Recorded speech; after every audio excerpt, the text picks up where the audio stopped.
Hola maestra, buenas tardes. Mi nombre es Otero Luna Erika Alejandro del grupo 2 y B13. Hoy le voy a presentar mi portafolio de evidencias de la unidad 3 y 4 de la materia de biología. Sin más que decir, empecemos. Empezaremos con la carátula de la unidad número 3 llamada Evolución y Biodiversidad, respectivo con su grupo, nombre, nombre de la institución, nombre de la profesora y el título de la unidad.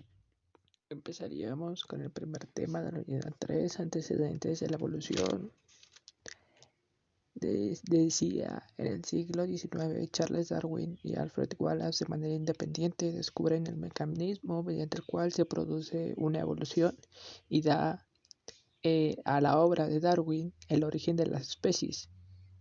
En el contexto de la teoría de la evolución, el término evolución se utiliza para descubrir el cambio en la diversidad y adaptación de las poblaciones, organismos o transformaciones de las especies en otras. En cuanto al término de la teoría de las leyes de la evolución es un conjunto de leyes matemáticas y funcionales que nos sirven para explicar la diversidad de seres vivos y su causa. La obra de Lamarck tiene el mérito de plantear un transformismo materialista para explicar la diversidad de los seres vivos. Sin embargo, presenta algunos errores como el no haber realizado una síntesis adecuada de los conocimientos aportados por las diferentes disciplinas en la historia natural de la época y el proponer que cualquier cambio de un organismo experimente una consecuencia. Entendido eso, empezaríamos con el segundo tema, hablando sobre Lamarck y Darwin. ¿Quién es Lamarck? Lamarck fue un naturalista francés, uno de los grandes hombres de la época de la sistematización de la historia natural, cercano a la influencia de Linneo y Cuvier. Lamarck formuló la primera teoría de la evolución en 1802.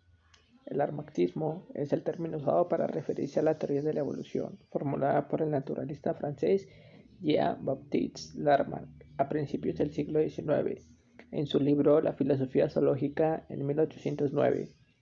Lamarck propuso que las formas de vida no habían sido creadas ni permanecían inmutables, como se aceptaba en su tiempo, sino que habían evolucionado desde formas de la vida más simples. Describió las condiciones que habían proporcionado la evolución y la vida del mecanismo por el que había evolucionado.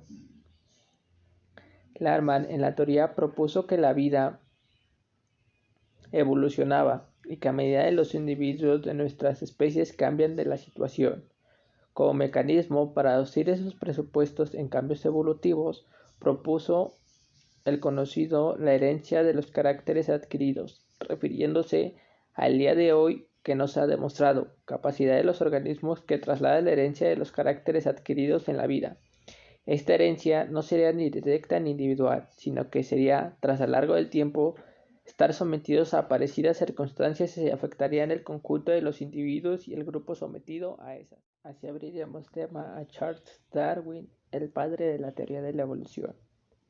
Charles Darwin, el 12 de febrero de 1909, fue un naturalista inglés reconocido por ser el científico más influyente de los que plantearon la idea de la evolución biológica, justificándola en su obra El origen de las especies en 1859, con numerosos ejemplos extraídos de la observación de la naturaleza que postuló de todas las especies y seres vivos han evolucionado con el tiempo a partir de un antepasado común mediante un proceso denominado selección natural, y la evolución fue aceptada como un hecho por la comunidad científica y por buena parte del público. En vida, Darwin, mientras que su teoría de la evolución era actualmente constituyente la base de la síntesis evolutiva moderna, Darwin aún sigue siendo el acta fundacional de la biología como ciencia, puesto que constituye una explicación lógica que unifica las observaciones sobre la diversidad de la vida. Y también podemos destacar que Charles Darwin, como dije, era un naturalista británico que propuso su teoría, la evolución biológica por selección natural. También Darwin definió la evolución como descendencia de un modificador, que la idea de las especies cambian a lo largo del tiempo y dan origen a nuevas especies. Y por último, que la selección natural hace que las poblaciones se adapten o se vuelvan cada vez más adecuadas a su entorno con el paso del tiempo, y que la selección natural dependa del medio ambiente y requiere que existan variaciones heredables a un grupo. Así abriríamos tema al tercer tema de la teoría de la evolución, que es la idea básica de la evolución biológica, es que las poblaciones y las especies de los organismos cambian con el tiempo y que hoy en día cuando pensamos en evolución tenemos que relacionar esta idea con Charles Darwin. En la década de 1850 sabemos que Darwin escribió el libro influyente llamado El origen de las especies, que él propuso que las especies evolucionaban y que todos los seres vivos pueden rastrear su descendencia a un antepasado común. Y que Darwin también surgió un mecanismo para la evolución de la selección natural, en la que los rasgos heredables que le ayudan a un organismo a sobrevivir y reproducirse se vuelven más comunes en una población a lo largo del tiempo. Y así hablaremos de Darwin y el viaje de Beagle. El libro seminal de Darwin, El origen de las especies, expone las ideas acerca de la evolución y la selección natural. Estas ideas se basaron en gran medida en las observaciones directas de Darwin que realizó en los viajes alrededor del mundo de 1831 a 1836 y fue parte de la expedición de la investigación realizada al bordo del barco HMS Beagle, la cual hizo paradas en Sudamérica, Australia y la punta del sur de África. En cada parada, Darwin tuvo la oportunidad de estudiar y catalogar las plantas y los animales de la localidad. En el transcurso de los viajes, Darwin empezó a observar patrones interesantes en la distribución y características de los organismos, que podemos ver algunos en los patrones más importantes que se pudo haber descubierto en la distribución de los organismos estudiando las observaciones en los Galápagos de la costa de Ecuador. Con esto abriríamos al cuarto tema sobre el criterio y la clasificación de los seres vivos. Bueno, los seres vivos se clasifican en grandes grupos llamados reinos. Existen 5 reinos: el reino animal, que son de los animales; el vegetal, el de plantas; el reino hongos, que son setas, mojos y levaduras; y el reino protistas, protozoos y algas; y el reino monera, que son las bacterias. Y bueno, a continuación le voy a explicar cómo se clasifican cada uno de estos reinos. Empecemos con el reino animal. Los animales tienen las siguientes características: son pluricelulares, no son capaces de fabricar su alimento a partir de sustancias sencillas como lo hacen las plantas o por los que se alimentan otros seres vivos. También la mayoría son capaces de desplazarse de un lugar a otro. También tienen un sistema nervioso o más o menos complejo y los órganos de los sentidos. Por eso reaccionan rápidamente a los cambios que captan. Eso se refería a el reino animal y algunas de sus características. Así abriríamos paso al reino vegetal. Las plantas tienen las siguientes características: son también pluricelulares, también son capaces de fabricar su alimento a partir de sustancias sencillas, ya sean las aguas, las sales, los minerales y el aire, y con ayuda de la luz del sol, por lo que no necesitan alimentarse de otros seres vivos.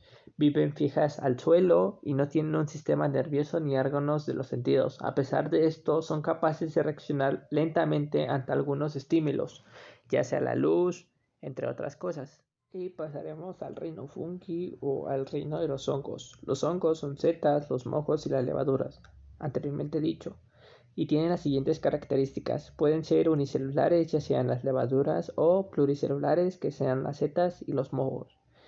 También generalmente se alimenta de restos de seres vivos en descomposición, ya sean las hojas, la madera, los alimentos, el estiércol, etc. Y por último, viven fijos en un lugar. Y por último quedaría el reino monera.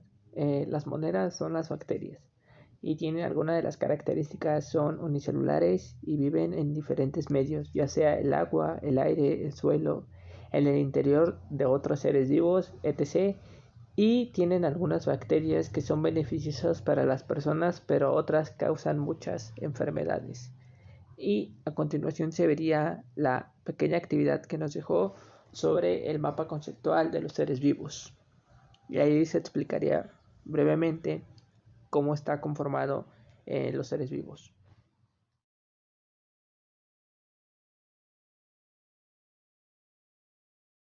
Así abriríamos paso al quinto tema, que es la biodiversidad.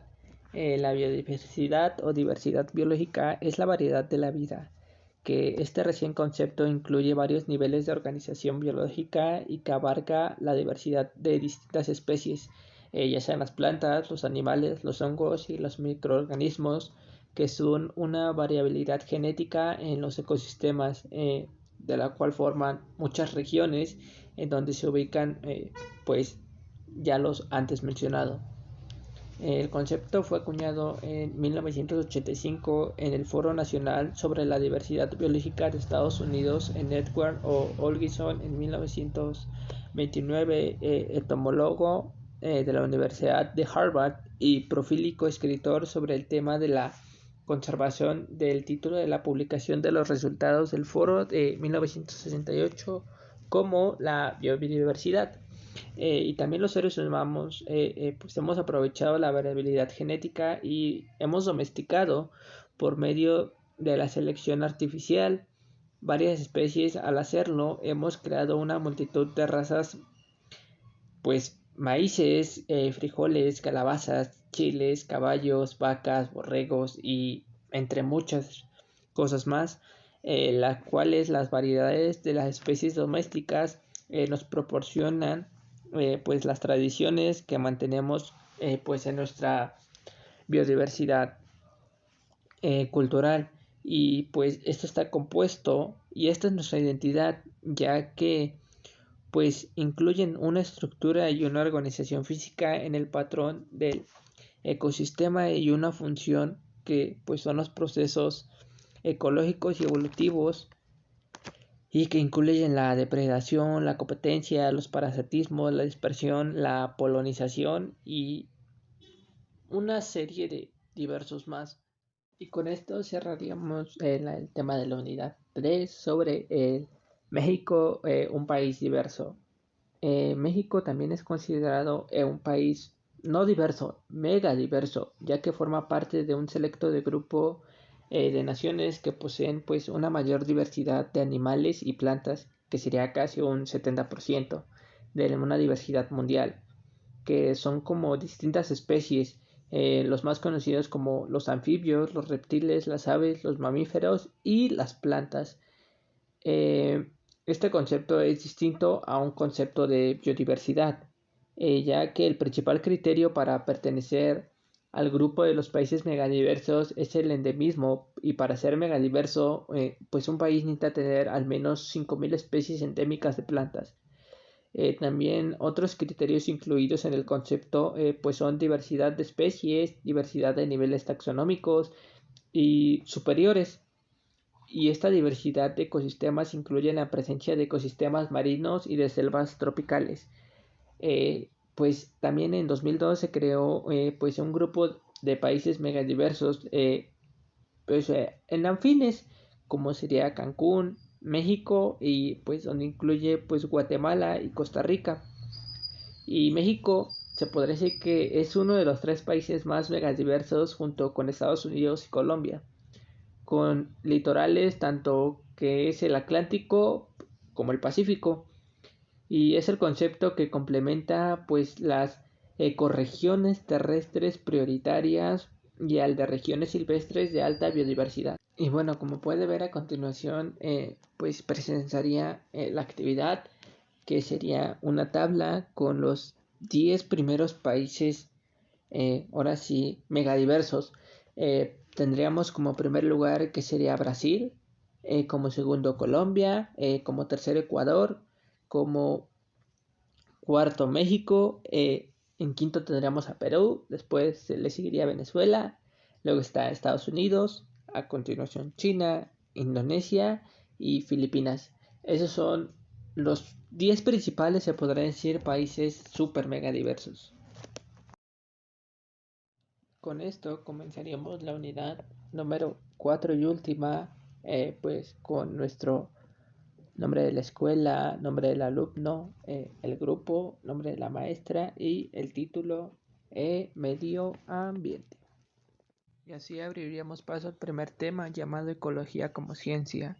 Ya como vemos, los animales y las plantas, a diferencia de las máquinas, pueden alimentarse y repararse a sí mismos y adaptarse a nuevas influencias y reproducirse.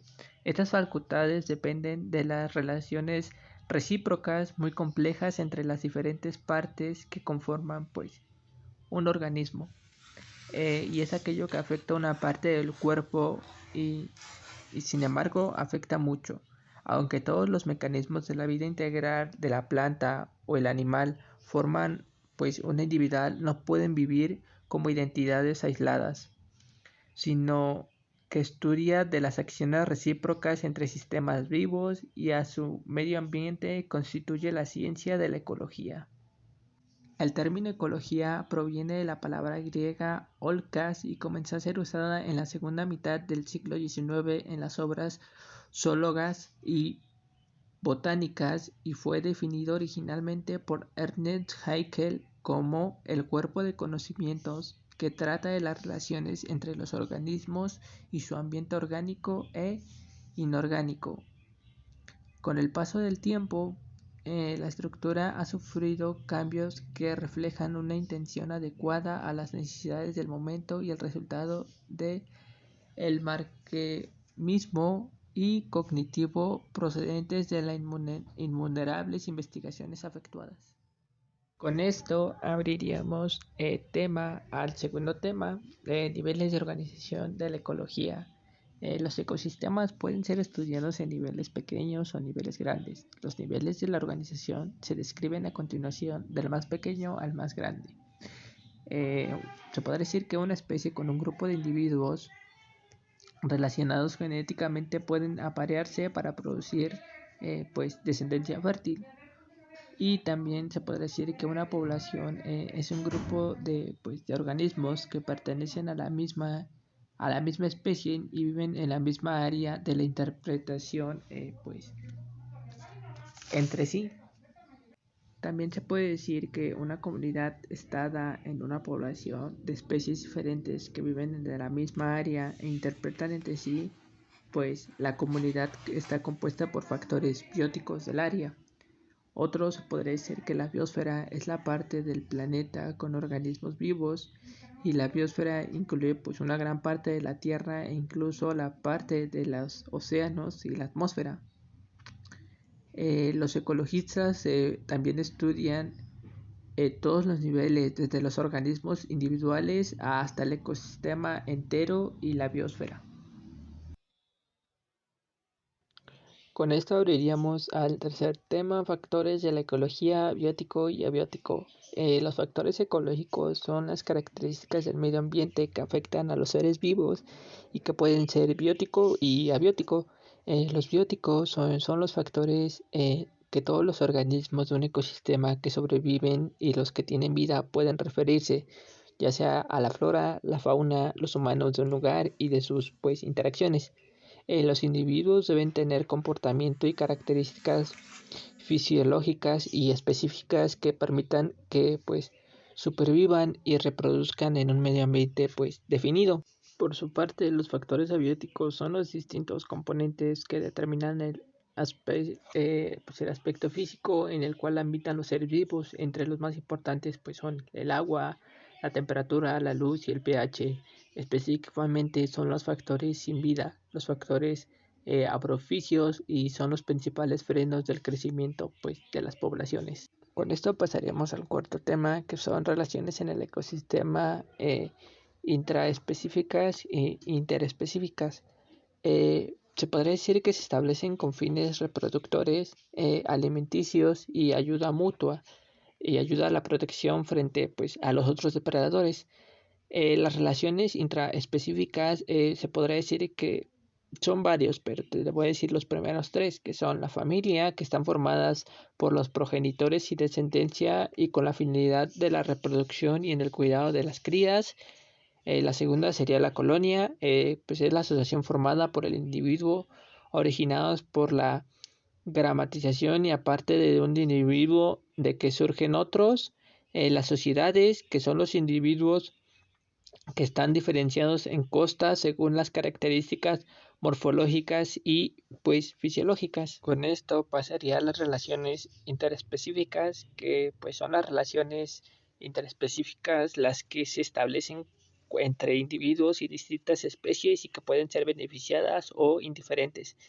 Pues las dos más significativas son la depredación, que cuando un individuo pues da muerte a otro para poder alimentarse, o el parásito, que cuando un individuo denominado pues parásito pues vive a extensas sustancias nutritivas de otro denominado eh, pues depredador, pero no llega a causar pues la muerte. Con esto pasamos al quinto tema de la unidad 4, hablando sobre el flujo de energía. Se podría decir que la energía básica es el funcionamiento de cualquier ecosistema, pues gracias a las diferentes interacciones que dan entre pues diferentes organismos y la energía que fluye de especie entre especie. Pero sin embargo, a medida de estas, pues van entrando a ecosistemas una cantidad pues disminuyente. El ciclo empieza en los productos, los cuales captan la luz solar y la utilizan como en un 100% en general. Luego, al ser consumido por un consumidor del primer orden, del 10% aproximadamente de esa energía pasa a un ser vivo.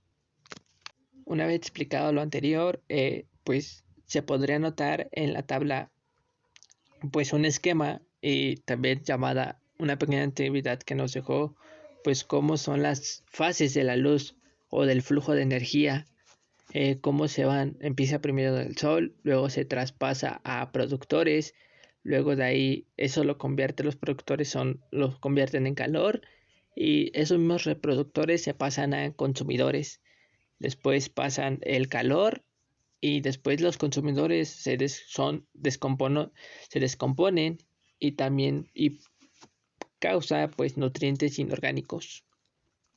Con esto pasaríamos al último tema, que sería sucesión ecológica.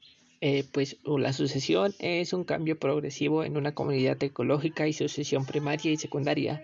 La sucesión es una serie de cambios progresivos en la descomposición o en la comunidad ecológica a lo largo del tiempo.